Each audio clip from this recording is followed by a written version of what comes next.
Stacey Nduta, and I describe myself as an acne survivor. So what we do on this channel is basically talk skincare, growth, and lifestyle. Today's video, I know I say this about all the videos, but I love them. They're like my little two babies.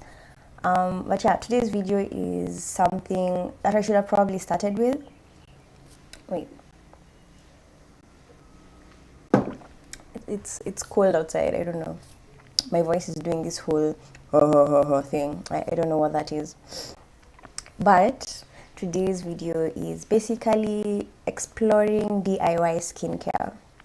So, as much as I am partially against it, DIY skincare is probably something that some of you may have used to be able to conquer your acne or your dark spots or whatever form of hyperpigmentation you were experiencing.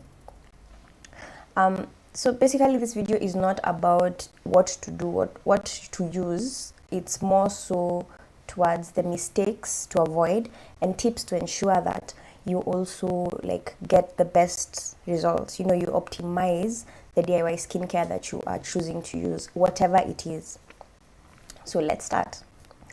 The overview theme of this video is that I'm trying to help you to make sure that your intention meets the intent, like it meets what? The reaction meets the intended intention that you have. Of course, your intention is whatever skincare goal that you have, whether you want to clear your dark spots, whether you want to eliminate your acne, whether you want to cure, probably you are experiencing fungal acne and you want to use it to be able to actually calm your skin down, because I know fungal acne is something that can be a lot.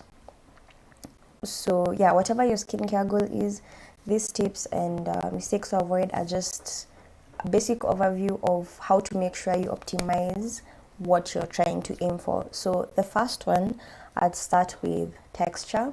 I'm starting with this one because I strongly feel that we have misconstrued so many things about how to take care of your skin, and people tend to be more harsh, thinking that will give them a better, a better result. For example, yes, we talk about exfoliation, but if you insist on exfoliating aggressively, you end up damaging your skin, creating micro tears. There's so many things you do from that one instance that will ripple through to cause worse effects than the intended, you know, the intention that you initially had, which was to better your skin or maybe move a step closer to your skin goal. So yeah, texture. This is specifically to the DIY scrubs that there was a time that it was really a big thing to do the sugar scrub, coffee scrub, you know, all these scrubs that were basically from your kitchen.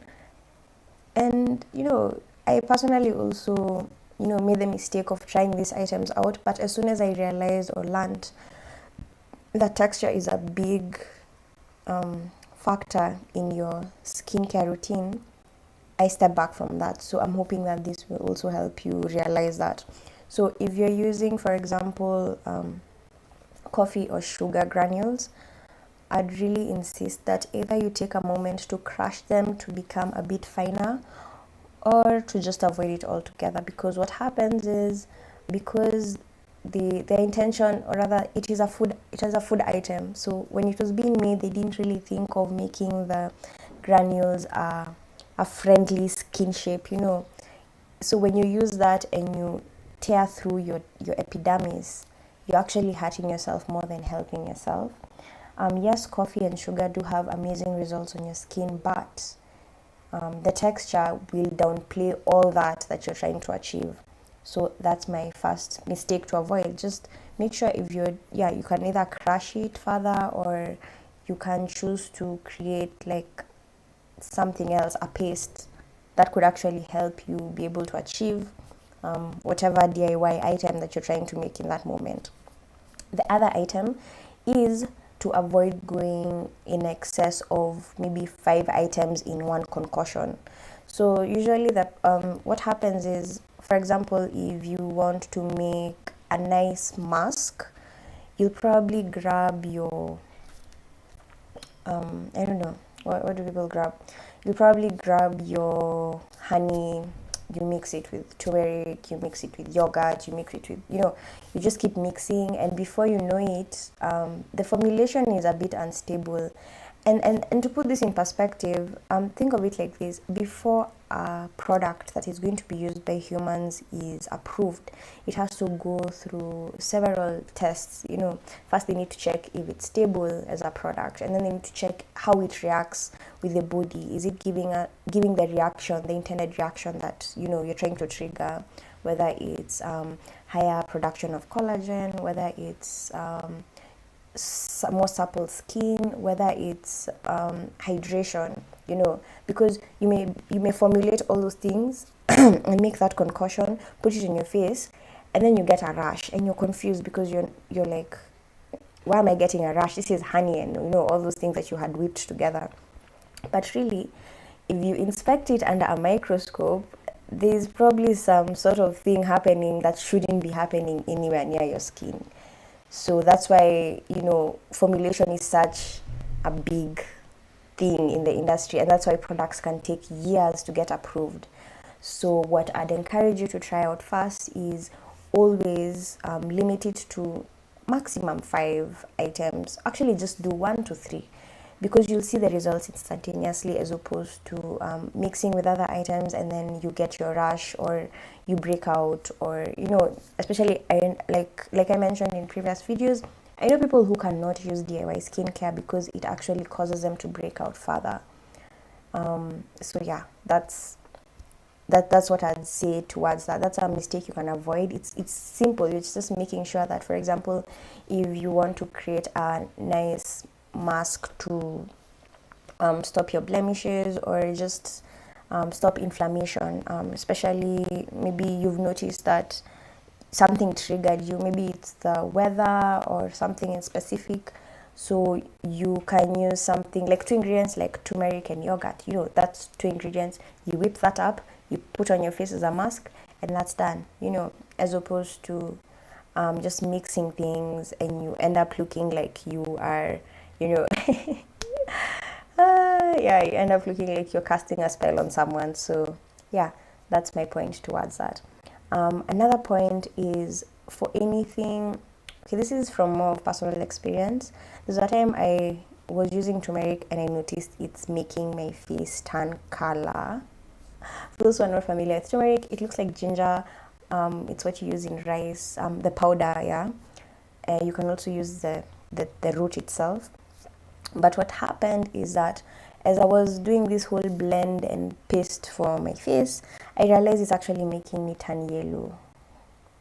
So to avoid this situation, what you can do, you can first, if it's the first time you're using a certain, maybe you've seen it online, you've seen it with someone who has recommended it or whatever, you can first use it on your hand or another surface. The same way when you're deciding on using your products, you easily first check the consistency on your hand, or you see how it feels on your hand, and then if that's satisfactory, you can actually use it on your face. And this will avoid a whole scenario where, for example, I started looking like Lumpa from Chocolate Factory. Like, Jesus, you guys, just avoid it completely if you can.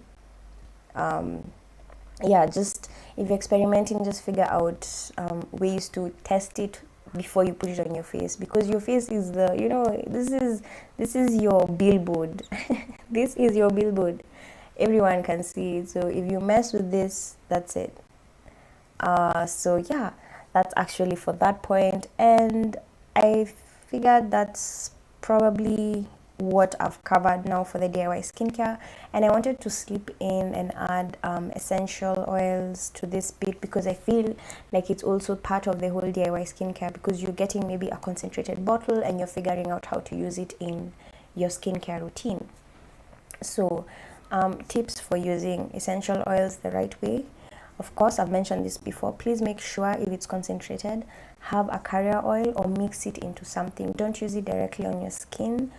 That is just going to trigger a breakout, and it's not really, it's going to work against you. And honestly, I wouldn't want you to say, oh, she said use essential oils and now I'm breaking out. No, there's the same way the same way someone can tell you to use a car and then you find traffic. You know, it's about being clever about these things a bit, because you can want to use something, but you also need to know how to use it, which is a whole different dynamic.